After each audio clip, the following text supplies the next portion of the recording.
Mexico's government says it will start deporting migrants who are now waiting in its northern cities to enter the U.S.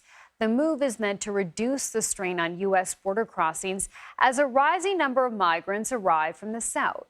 The mayor of El Paso, Texas, says his city is reaching its breaking point.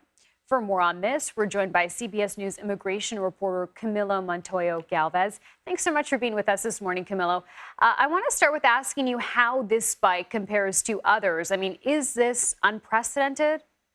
Hi, Chanel. The number of migrants crossing the U.S.-Mexico border without legal permission is nearing record levels.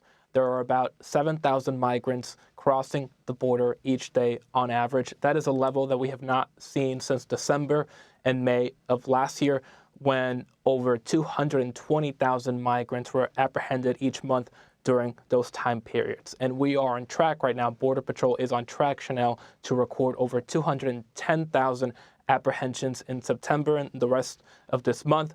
Again, this record influx right now, this near record influx, is being driven by record arrivals of families coming with children, as well as a sharp increase in Venezuelan migrants hoping to reach the U.S. And right now, all indications point to this influx continuing to increase. We're seeing record numbers of migrants cross the notorious Darien Gap in Panama. That is that roadless jungle. The hundreds of thousands of migrants are traversing on foot each year to reach the U.S. I wonder if you can talk a bit about why we're seeing a spike from those specific countries.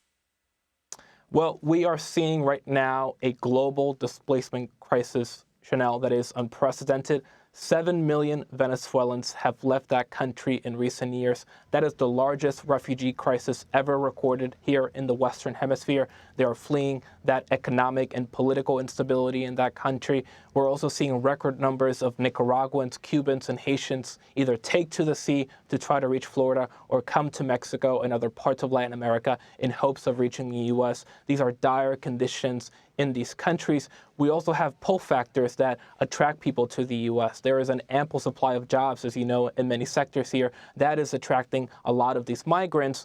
And another pull factor, we are told, is the fact that many of these migrants are being released with cases that can take years to complete because of how backlogged the system is here. That also, according to experts, is serving as a major pull factor.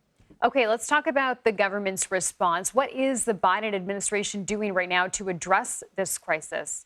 Well, Chanel, the Biden administration has dispatched an additional 800 active duty troops to assist Border Patrol agents. They will not be apprehending or detaining migrants, but they will be supporting Border Patrol and other Department of Homeland Security personnel in that logistical role. That will provide some relief to Border Patrol so Border Patrol can arrest and detain and process migrants. The other move that the administration has taken is now they are trying to expand deportations to several countries, including the Northern Triangle of Central America, including by expanding this program that requires the heads of households of certain families to undergo a nightly curfew as well as wear an ankle monitor while their cases are adjudicated. But again, all of these options for the administration right now are limited, especially when it comes to Venezuelans, because the government there, Chanel, does not accept U.S. deportations. A very fluid situation. Camilo, thank you.